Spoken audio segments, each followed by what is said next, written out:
જાતનું પરીક્ષણ અને પરિસ્થિતિનું વિશ્લેષણ, આ બંને વસ્તુ એક સાધક આત્મા માટે બહુ જરૂરી હોય છે. સાધકનો પ્રયત્ન એ જ હોય કે જે પર્યાયને લીધે હું પાપ પ્રવૃત્તિમાં દાખલ થયો હતો એનાથી હું પાછો વળું. મેં જે અશુભ ભાવથી પાપ કર્યા હતા, મિચ્છામિ દુક્કડમ બોલતી વખતે મારો પરિણામ, શુભ પરિણામ એનાથી વધારે તીવ્ર હોવું જોઈએ.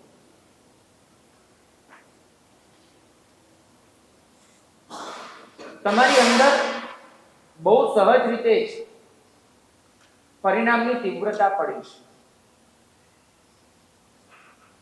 તમે બધા જ અત્યારે નૌકાશી કરીને લગભગ આવ્યા હશો. કોઈને તક હશે તો હવે વાપરશે, પણ તમે જોજો જ્યારે એ ઇન્દ્રિયોની તલબ જાગ્યા પછી પહેલો કોળિયો મોઢામાં જાય ત્યારે જે ફિલિંગ હોય છે ને એમાં આપણે પૂરી તન્મયતાથી જોડાઈ જતા હોઈએ છીએ, કારણ કે આપણો આત્મા તીવ્રતાથી ઝંખી રહ્યો હોય.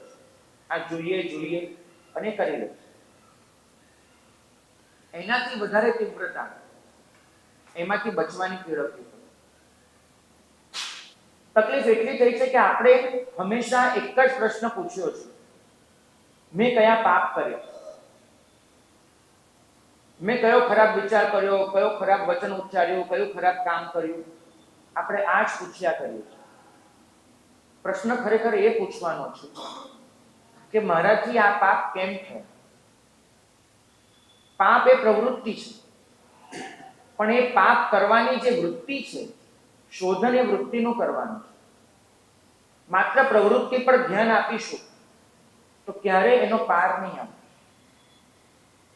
બાવળને ગમે તેટલો કાપો, એના મૂળ જમીનમાં દટાયેલા છે, નવો નવો ઉગ્યા જ કરશે.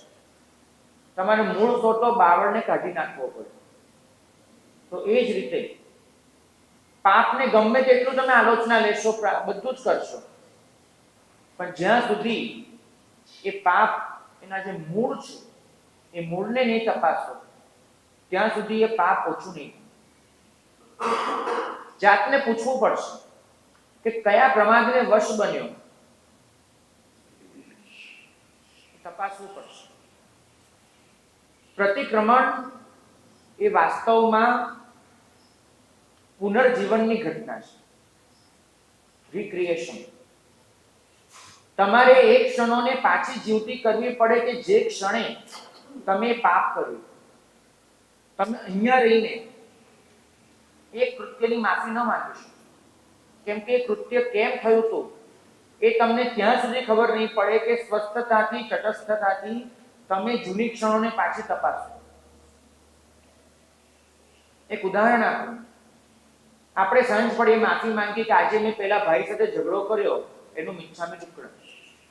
આ મિચ્છામિ દુક્કડમ કોઈ ખપ નહીં લાગે તમને, કે જ્યાં સુધી તમે એ યાદ ન કરો કે ભાઈ સાથે ઝઘડો કેમ થયો. હું તમને એકચ્યુઅલી સમજાવું કે શું થયું હોય છે.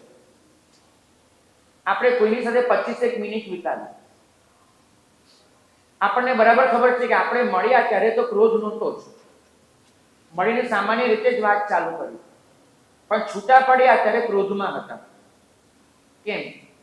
કેમ કે એ 25 મિનિટમાં વચ્ચે ક્યાંક એવું બન્યું છે કે જેને એક ટ્રિગર બની ગયું છે ને આપણને ક્રોધ આવ્યો. તમારે એક ક્ષણને પકડવી પડે. તમને તો ઘણાને એ પણ એકચ્યુઅલી ખબર નથી હોતી કે 25 મિનિટમાં કઈ ક્ષણે તમારો ક્રોધ ચાલુ થયો હતો. તમને એ પણ ખબર નથી હોતી. તમને ખાલી એ જ ખબર હોય છે કે મળ્યા હતા શાંતિથી અને છૂટા પડ્યા ક્રોધથી. તમને નથી ખબર હોતી. કેમ? કેમ કે ક્ષણોને તમે સજાગતાથી જોતા નથી. તો પ્રતિક્રમણ એટલે અભાનપણે વિતાવેલી ક્ષણો એને પાછી રિવાઇન્ડ કરીને સજાગતાથી જોવાની ક્રિયા. હું એ ક્ષણોને ફરીથી જોઈશ અને ફરીથી જોઈને નક્કી કરવાનો પ્રયત્ન કરીશ કે એકચ્યુઅલી કઈ ક્ષણે મારો ક્રોધમાં પ્રવેશ થયો. તપાસો તો ખબર પડશે કે પહેલી 12 મિનિટ સુધી તો આપણે ક્રોધમાં નહોતા. 13મી મિનિટે એવું કશું બન્યું કે આપણે ક્રોધમાં દાખલ થઈએ.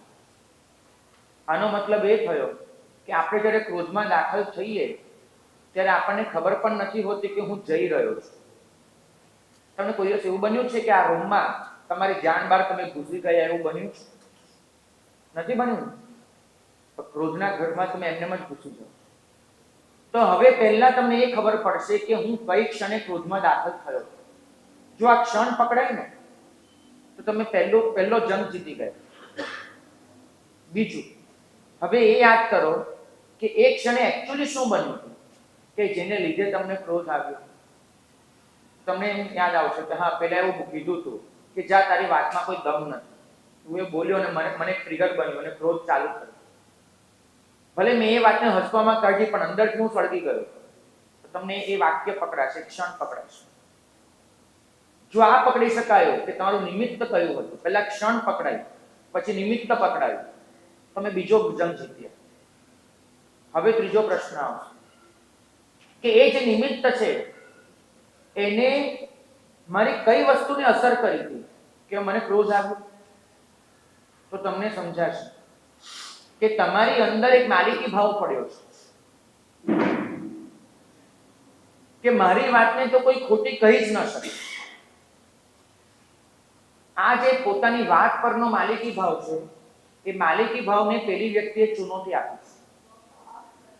તો તમને હવે વૃત્તિ પકડાઈ, તમને તમારા કસાયની ક્ષણ પકડાઈ, તમને તમારા કસાયનું નિમિત્ત પકડાયું, તમને તમારા કસાય પાછળની વૃત્તિ પકડાઈ. ક્રોધ એ ક્રિયા છે પણ એ ક્રોધ ક્યાંથી આવ્યો છે એ વૃત્તિ એ સંસ્કાર. આપણે નાબૂદી સંસ્કારોની કરવાની છે. દુષ્કૃત ગર્હા એનો મતલબ ક્યારે એવો નથી થતો કે જે ક્રિયા કરી છે એને માફી માંગવી. કેમ કે તો સાવ પોપટપાટ જેવું છે. ખ્રિસ્તીઓ તો રોજ પેલું કરતા જ હોય છે, કન્ફેશન બોક્સમાં ઉભા રહી જાય અને પાપ ગણાઈ નાખે. પેલા પાદરી કે જા ભાઈ છૂટ્યો ઓલો છૂટ્યો. આ શાસન એવું નથી કહેતું તમને તમે બોલી દેશો કે મેં આવું કર્યું તો મિચ્છામ દુક્કડમ એટલે તમને માફ કરી દેશે. નહીં, એટલા બધા દયાળુ તો નથી. એ તો એમ જ કહેશે ભોગવો ભાઈ, કારણ કે મેં પોતે ભોગ્યું. મેં એક શિશુ રેડિયો તો કાનમાં ખિલ્લા મારે ઠોકાયા, તો મેં મારી જાતને માફ નથી કરી, તને તો માફ ક્યાંથી કરવાનું છે? પ્રભુ માત્ર માર્ગ દેખાડે છે.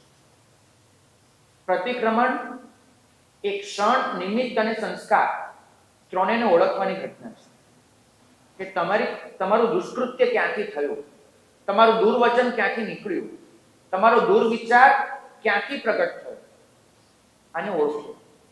અને આ જે ઓળખાણ પડે છે એ ઓળખાણના પરિણામે જ તમે વાસ્તવિક પ્રતિક્રમણ કરી શકો છો. પ્રતિક્રમણનો અર્થ થાય છે કે એવી ક્ષણ જીવનમાં ફરીવાર આવશે તો પણ એ ક્ષણને તમે જીરવી જશો, તમે એ કસાયમાં દાખલ નહીં થાઓ.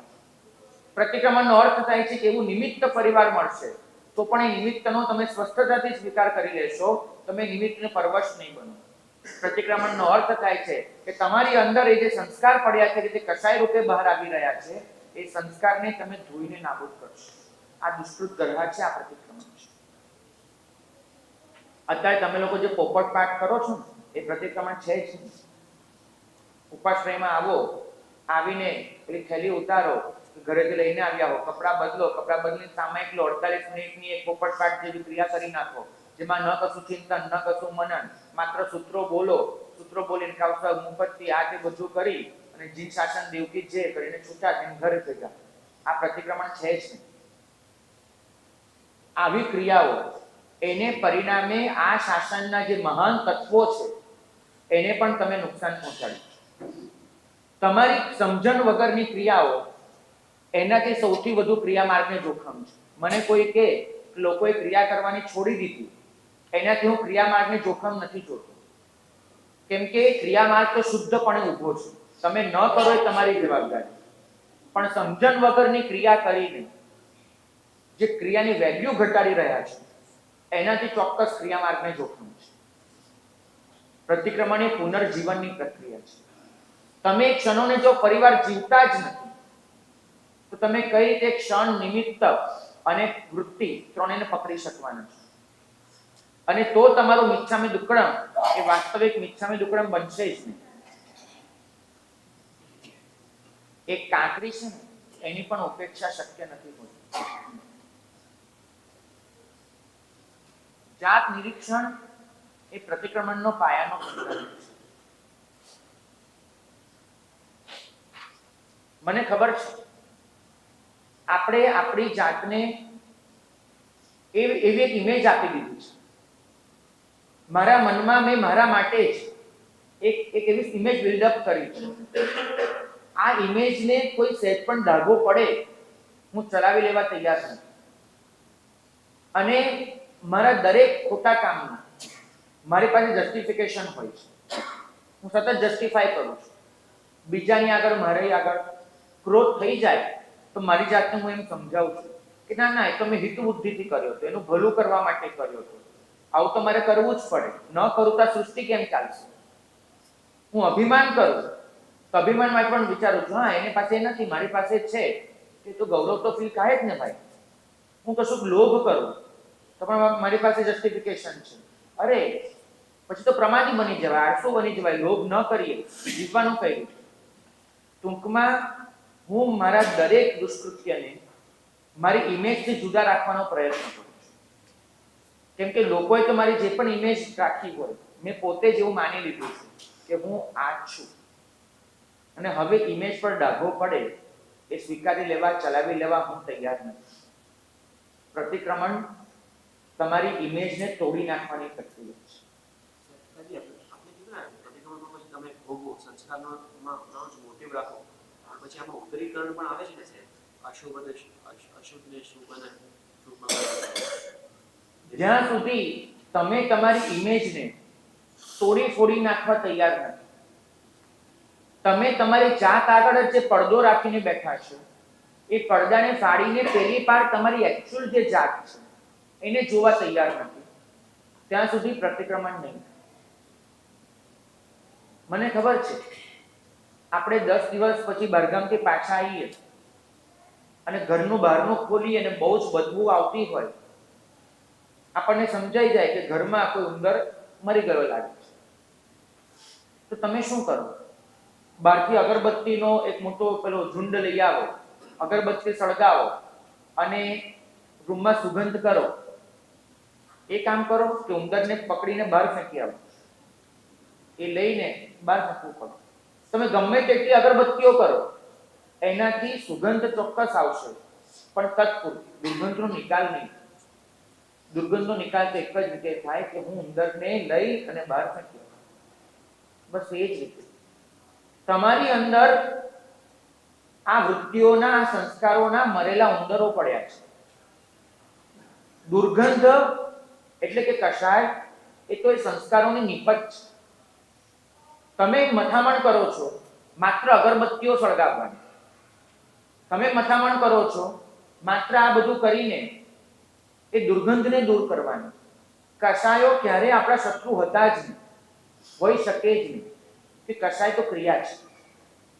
એ ક્રિયાની પછી તે જે મારા રાગ અને દ્વેષના સંસ્કારો પડ્યા છે, એ સંસ્કારોની પાછળ મારું જે અજ્ઞાન પડ્યું છે, એ અજ્ઞાનને દૂર કરવાનું છે.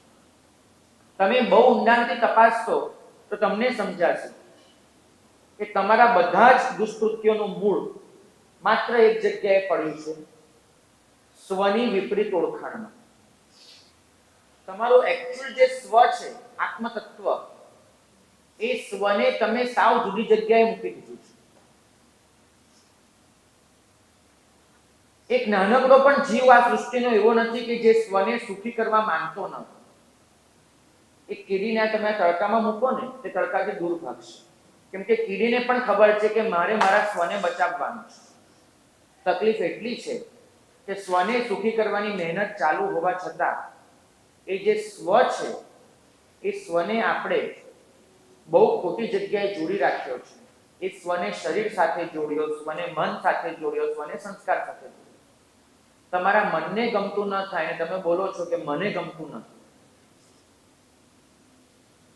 તમારા મનને કોઈ તકલીફ પહોંચે, તમે શું કહો છો કે એને મને તકલીફ આપી. તમે મન સાથે સ્વને જોડ્યું છે.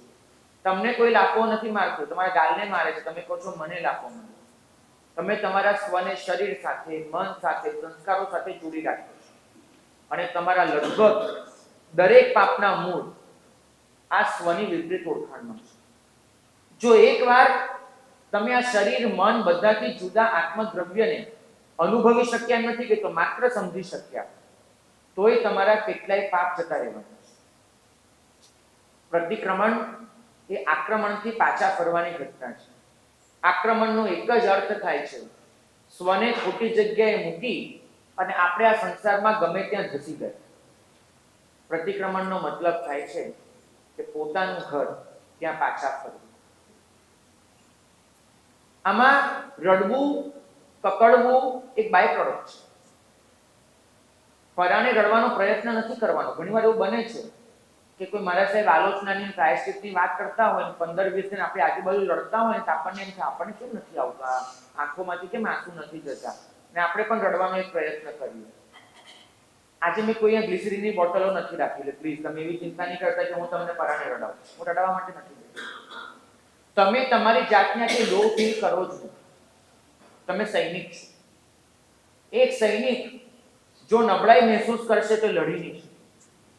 તમારે સુભટ બનવાનું છે. સમગ્ર આગમમાં જ્યાં પ્રભુના વચન છે એમાં એક પણ વચન એવું નથી કહેતું કે તમે રડો. એ તો એક જ કહે છે તમે લડો. દાદા આદિનાથ પાસે જ્યારે 98 ભાઈઓ પૂછવા ગયા કે અમે શું કરીએ, ત્યારે પ્રભુએ એક જ કીધું છે કે લડો. પ્રભુનો સંદેશો સાંભળો. આપણે રડવામાંથી ઊંચા નથી આવતા, લડીશું કેમ? પ્રાયશ્ચિત્ત રડવાની નહીં, લડવાની ઘટના છે. તમારે લડી લેવાનું છે અને શત્રુને પરાસ્ત કરવાનો જ છે. મેં તો આજ સુધી કોઈ રડનારાને સુધરતો જોયો નથી. હકીકત કહું છું. કેમ કે રડનારો કાયમ રડતો જ રહે છે. એ લડી નથી. અને જે લડનારો હોય છે એ તો મોર રાજાના માથા પર પગ મૂકીને મોક્ષની નિસરને ચડી જાય છે. વિચાર તો કરો, તમારો શત્રુ કેટલો પ્રબળ છે. જેને 14 રાજલોકને પોતાની મુઠ્ઠીમાં રાખ્યા છે એવો તમારો શત્રુ છે, અને તમે એની સામે પડકાર ફેંક્યો છે. આવો પડકાર બે જ જણ આપી શકે. આવો પડકાર બે જ જણ, એક જે મહાવીર છે અને બે જે મહાવીરનો બંદો છે. આ બે જ જણની તાકાત છે કે મોહ રાજાને પડકાર આપી શકે, બીજા કોઈની તાકાત નથી. પ્રતિક્રમણ અને પ્રાયશ્ચિત્ત એ તો પડકાર આપવાની ઘટના છે. તમારે એક જ વસ્તુ વિચારવાની છે કે જે પાપ થયા એ પાપનું મૂળ પકડીને ભવિષ્યમાં તો મારાથી આ પાપ આ ભાવથી તો ન જ થવા જોઈએ. જીવનમાં ઘણું બધું એવું છે જેને ના પાડી બધું જ કરીએ છીએ અને કીધેલું કશું જ નથી કરતા. કદાચ એનાથી ઊંચું પાપ ઉચ્ચસૂત્ર ભાષણ અને ઉન્માર્ગ ગમન જીવનમાં સતત ચાલુ છે. આજ્ઞાથી વિપરીત કરવાનું આપણને એટલું ફાવી ગયું છે કે ધર્મના નામ પર પણ આપણી આજ્ઞાથી દૂર જઈ રહ્યું છે. નાનપણથી એક સંસ્કાર પાડો કે એની આજ્ઞાથી તો જુદું કશું કરવું જ નથી. મેં ગઈકાલે કીધું તો આજે પણ કહીશ, તમે મને 15 વર્ષ પછી મળશો તો પણ કહીશ કે મહાવીર સ્વામીનો હાથ પકડીને કોઈ કર્યું નથી, કોઈ ક્યારે પણ નહીં. પણ એની આજ્ઞા પાડીને અનંત આત્માઓ મોક્ષે જઈ શકે છે. ગુરુના ચરણ પકડીને કોઈ તર્યું નથી, પણ ગુરુના વચનોને ઝીલીને કેટલાય બળભાગી આત્માઓ પોતાનું કલ્યાણ કરી શકે. પ્રભુનો હાથ નથી પકડવાનો, પ્રભુની આજ્ઞાને ઝીલવાની છે. ગુરુના ચરણ નથી પકડવાના, ગુરુના વચનોને પકડવાના છે. આપણને બધાને વ્યક્તિઓ એટલી ગમી જાય છે કે વ્યક્તિ પૂજામાં આપણે સૌ અટવાઈ ગયા છે. સૌ અટવાઈ ગયા છે. બહાર નીકળો આ વ્યક્તિ પૂજામાં. ગુરુ તત્વ છે. ગુરુ તત્વ તમારી સામે કોઈ વ્યક્તિ રૂપમાં ચોક્કસ ઉપસ્થિત થાય, પણ ગુરુ તત્વનો માયનો સમજો. ગુરુ તત્વનો અર્થ એક જ થાય છે કે જે તમારા માટે મોક્ષ પથ પર માર્ગદર્શક છે. એ તત્વ પછી કોઈ પણ વ્યક્તિ રૂપે પ્રગટ થઈ શકે છે. અને એ જ રીતે દેવાધિદેવ એની પરમતારક આજ્ઞા, એને તમારે શરણે જવાનું છે, કોઈ વ્યક્તિને નહીં.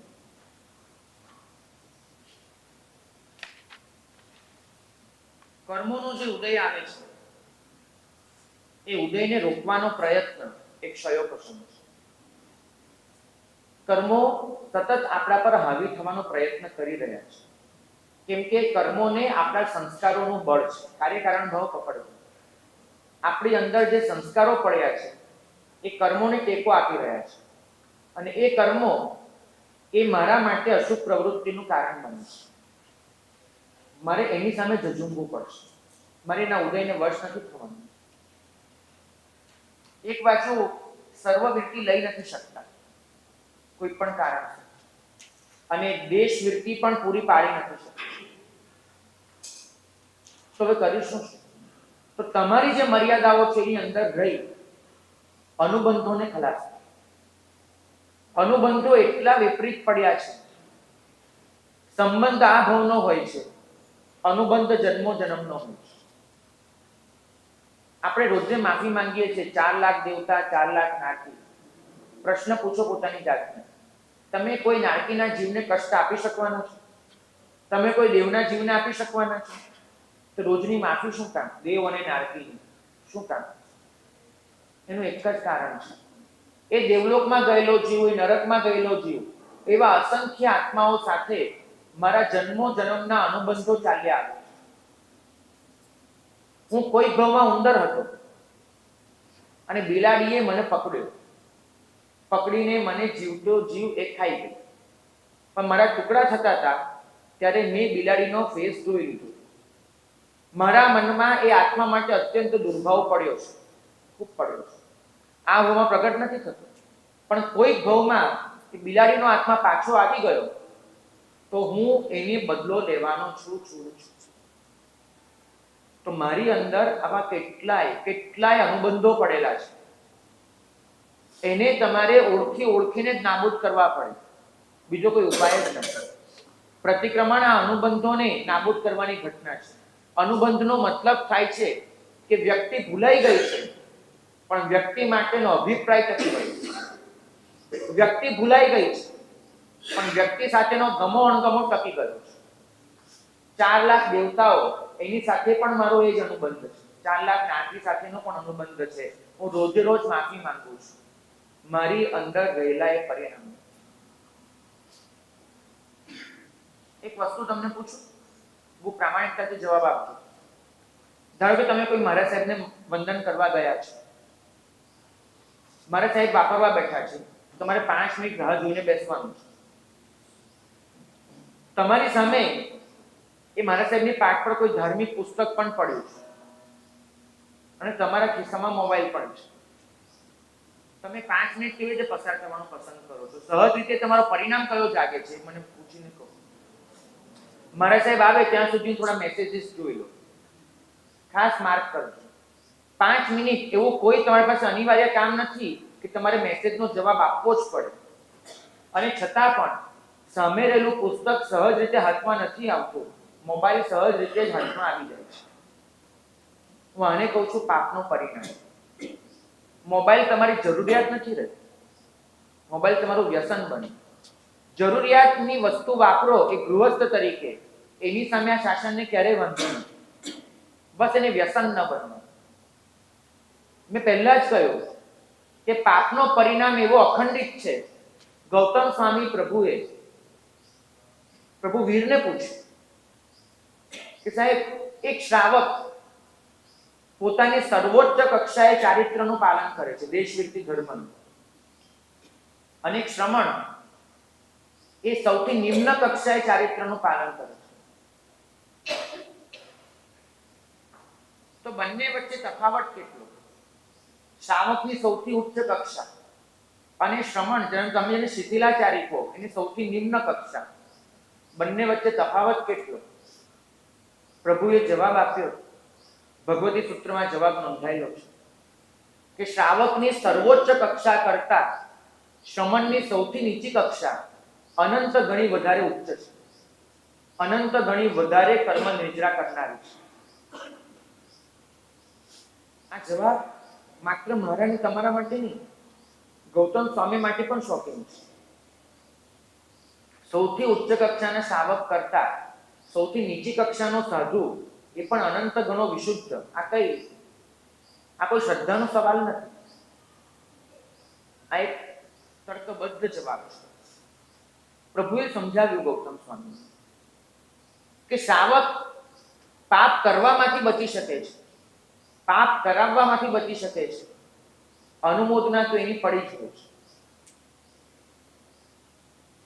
મને ખબર છે, આપણે ગાડી લઈને જતા હોઈએ, વચ્ચે રિસોર્ટનું કોઈ બોર્ડ દેખાય ને, કોઈ રિસોર્ટ ખુલ્યું છે, તો મન એક વાર તો એની નોંધ લઈ જ લે છે, આ રિસોર્ટ છે, જવા જેવું છે. જઈએ ન જઈએ અલગ મુદ્દો, મન તો તમારું એ તરફ ખેંચાઈ જ જાય છે. રસ્તે ચાલતા હોઈએ, કેટલી વાનગીઓના નામ વાંચી આપણને ખબર હોય કે જૈન તરીકે આ વાનગીઓ આપણે ખાઈ શકવાના જ નથી, અને તમે ખાવાના પણ નથી. મને પાકી ખાધી, નામ ચોક્કસ વાંચી લઈએ છીએ, રેસીપી છપાઈ હોય પેપર વગેરેમાં ત્યારે વાંચી લે એટલે નથી ખાવાના, રેસીપી તો જોઈએ કેવી રીતે બનતું હોય છે. આવું કેટલું આપણા મનમાં થતું હોય છે. આ બધો જ આપણો પાપનો પરિણામ છે. મને ખબર છે, લેમ્બોર્ગિની બુગાર્ડો કોઈ ગાડીમાં તમે લોકો કદાચ ક્યારેય નથી બેસવાનું, પણ ગાડીની અંદર કેવી કેવી સગવડો હોય છે એનો લેખ આવે તો વાંચી લઈએ, હા કેવું હોય છે જોઈ તો લઈએ. કેમ? જે પાપ જીવનમાં ક્યારેય કરવાના નથી એ પાપ પ્રત્યેનો પણ પ્રીતિનો પરિણામ પડે છે. આ પાપનો પરિણામ. એ ગૃહસ્થ આ પરિણામમાંથી છૂટી નથી શકતો. માટે પ્રભુ કહે છે કે ગૃહસ્થના 99% પાપ માત્ર અનુમોદનાના છે. માત્ર 1% પણ પ્રભુ કહે છે કે વધારે છે. તમારા 1% ઓછા પાપ કરણ અને કરાવનના છે. પણ અનુમોદનાના પાપ એટલા ભયંકર છે ને, અનુમોદના એટલે મનનો આવો સહજ પરિણામ, સહજ રીતે. કેટલી વાર મનમાં એવું થાય છે, આ કસાબને કેટલા વખતથી જેલમાં પૂરી રાખ્યો, લટકાવી કેમ નથી દેતા, અને આમ થવું જોઈએ, આને આવી સજા થવી જોઈએ, વગર લેવા દેવાનું. અમારા ઉપાશ્રયમાં ચર્ચા કરી કે ખરેખર ડોનાલ્ડ ટ્રમ્પ એને જીતવા માટે લાયક છે કે નહીં. અમેરિકામાં ડોનાલ્ડ ટ્રમ્પ આવે, તમને એકચ્યુઅલી કોઈ ફરક નથી પડવાનો, છતાંય આપણને સમાચાર વાંચવાનું મન થાય છે કે ભાઈ કોણ જીત્યું. કારણ કે વગર લેવા દેવાનું આપણી અનુમોદનાનો પરિણામ છે. ગઈકાલનો શ્રાવક વધારે સ્વસ્થ એટલે હતો કેમ કે એની પાસે માહિતી ઓછી હતી. અત્યારે તમે આટલા બધા અસ્વસ્થ એટલે છો કેમ કે માહિતીનો રાફડો ફાટ્યો છે. આ ઇન્ફોર્મેશનનો જે વિસ્ફોટ થયો છે ને, એને તમારી માનસિક ક્ષમતાને હલાવી નાખી છે. મારા દીક્ષાના પહેલા 10 વર્ષ સુધી મેં ડિપ્રેશન નામનો શબ્દ નહોતો સાંભળ્યો. અહીં તો 16 વર્ષનો છોકરો આવે, 46 વર્ષની બહેન આવે, બધા કે તમે ડિપ્રેશનમાં છો. કેમ? કેમ કે લોકોના ડિપ્રેશનના લક્ષણો સતત વાંચીએ, પેલી ઇન્સ્ટાગ્રામ પર રીલ જોયા કરે, ડિપ્રેશનમાં શું થાય લેખો વાંચીએ, એટલે આપણને તો હા આપણને બી આઉટ થાય છે, આપણને બી આઉટ થાય છે, એટલે આપણને એવું ફીલ થાય કે હું ડિપ્રેશનમાં છું. વગર લેવા દેવાનું માનસિક સ્વાસ્થ્યને પણ જોખમ પહોંચાડી રહ્યા છીએ. વગર લેવા દેવાના આધ્યાત્મિક ક્ષેત્રે પણ પાછળ પડી રહ્યા છે. આ શાસન શીખવાડે છે કે પ્રતિક્રમણ કરવાનો પહેલો મતલબ છે કે નકામી માહિતીથી બચો. જે વિકતાથી નથી બચી શકતો જીવ, એ પ્રતિક્રમણ કરી જ નથી. વિકથાનો મતલબ જ થાય છે તમને જેની સાથે નિસ્બત નથી એવી પાપની કથામાંથી ઉભરી જાય. અહીં તો કોઈ ફરવા ગયું હોય, આપણે મળેલે કહીએ એમ ત્યાં શું જોવા જેવું છે, જઈએ તો કેવી રીતે રોકાવાનું. આપણે કદાચ આખી જિંદગીમાં ત્યાં ન જવાના હોય, છતાંય રસ રાખીએ કે ત્યાં શું જોવા જેવું છે. કેમ?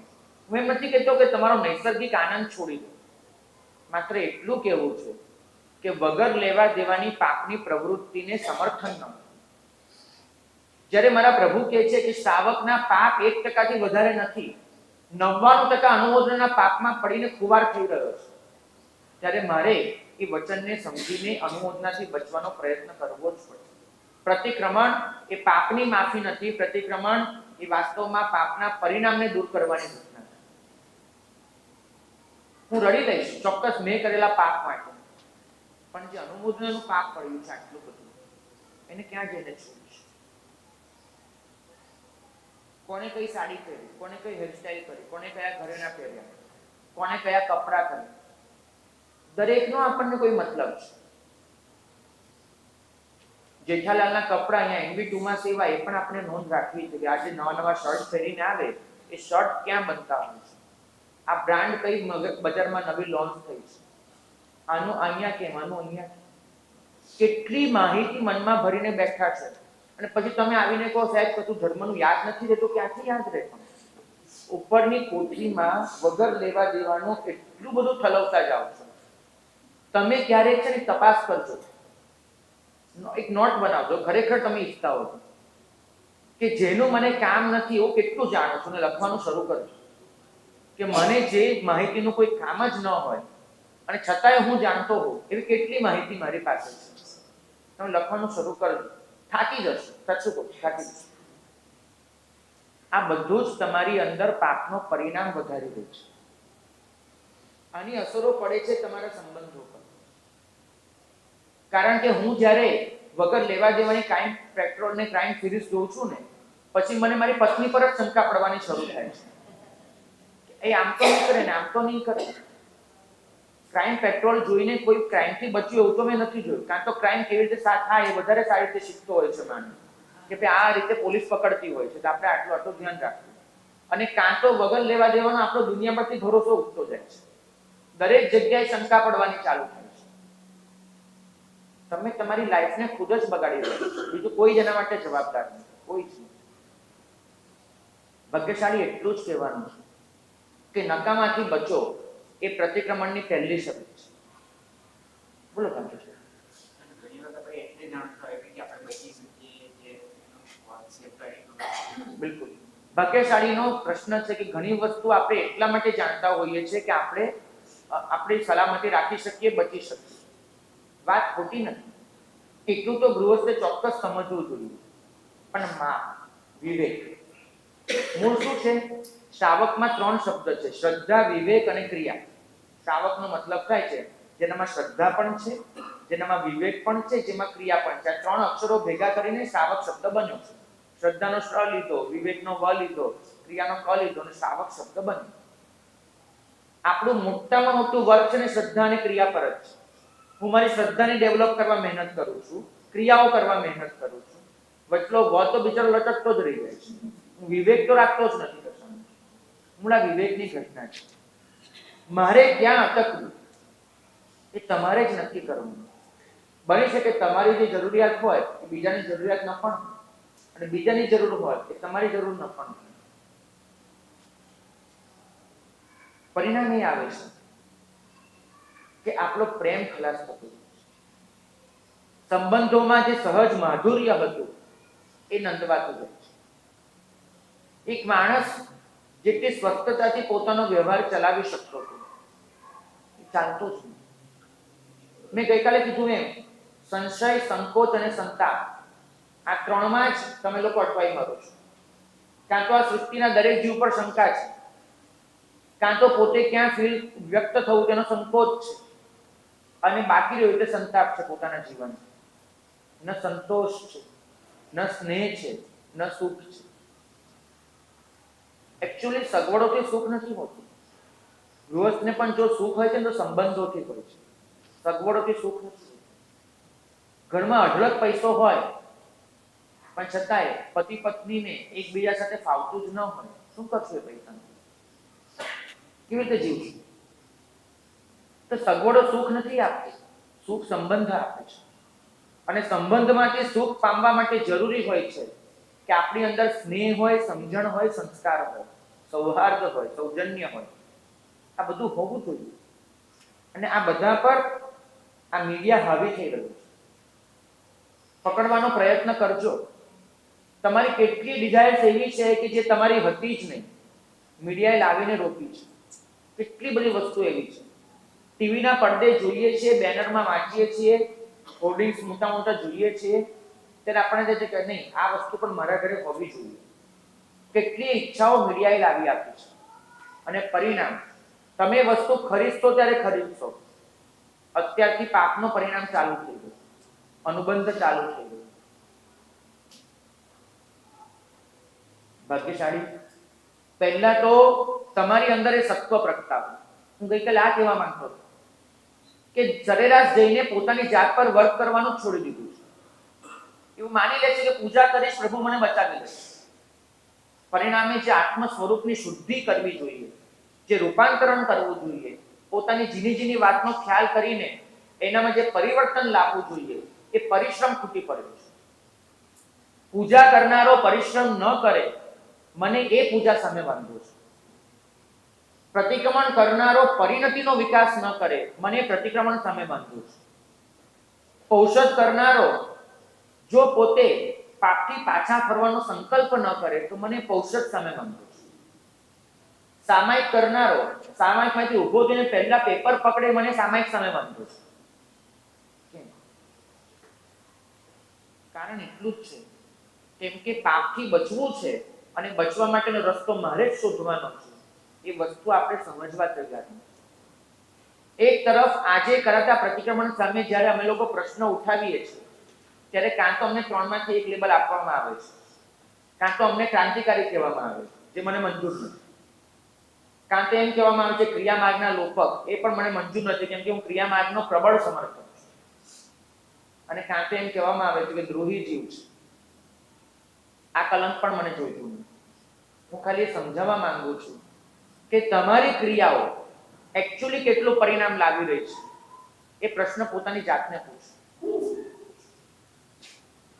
આજે 5, 7, 10 વર્ષથી પૂજા કરનારો જીવ, એના સ્વભાવમાં આટલું પણ પરિવર્તન ન આવે, તો પ્રશ્ન પૂજા સામે ઉઠવાનો છે. અમને જ્યારે દીકરાઓ આવીને પૂછે કે મારી માં 10 વર્ષથી પૂજા કરવા રોજે સવારે જાય, પણ ઘરમાં આવીને એ જ ભાગતોડ, એ હૈયા વરાળ, એ જ પંચાયત, એ જ ઈર્ષ્યા, એ જ બધું એનામાં હોય, તો મારે પૂજા કરવી શું કામ? તો મને એને સમજાવતા નવે નેરા ઉતરી જાય છે કે પૂજા જુદી વસ્તુ છે ને માનસિક શુદ્ધિ જુદી વસ્તુ છે. તો મમ્મીની પૂજાને જો, માનસિક પરિસ્થિતિને ન જો. એ જ જો બળતરા હશે, એ જ ગભરામણ હશે, એ જ ભાગદોડ હશે, જીવનમાં શાંતિ નથી, જીવનમાં નિરાત નથી. એક બાજુ હરિભદ્ર સુરી મહારાજ જેવા એમ કહે છે કે 1000 જણ ઊભા હોય, એની વચ્ચે પણ એક જૈન હોય ને, તો અલગ તરી આવશે. કેમ? કેમ કે 999 ચહેરા પર અકળામણ હશે, જૈનનો ચહેરો નિરાતે હશે. 999 ચહેરા પર કોઈને કોઈ જાતની બળતરાઓ અંકાયેલી હશે, અધીરાઈ, જ્યારે પેલો એ તદ્દન સ્વસ્થ હશે, કેમ કે એને ખબર હશે કે મારા માથે પ્રભુના 4 હાથ છે. અને આજે જ્યારે હું એક જૈનને જોઉં છું, અકળામણ, ઉકળાટ, ચિંતાઓ, ફરિયાદો, નેગેટિવિટી, દ્વંદ્વ, પરેશાની, આ બધું એક પોટલું બની ગયું છે. આ પ્રભુને પામ્યા પછી પણ, આવી મહાન ક્રિયાઓ પામ્યા પછી પણ જો આ બધું જીવનમાં છે, તો પ્રશ્ન માત્ર મારી સામે નથી ઉઠતો, એ ક્રિયાઓ સામે પણ ઉઠે.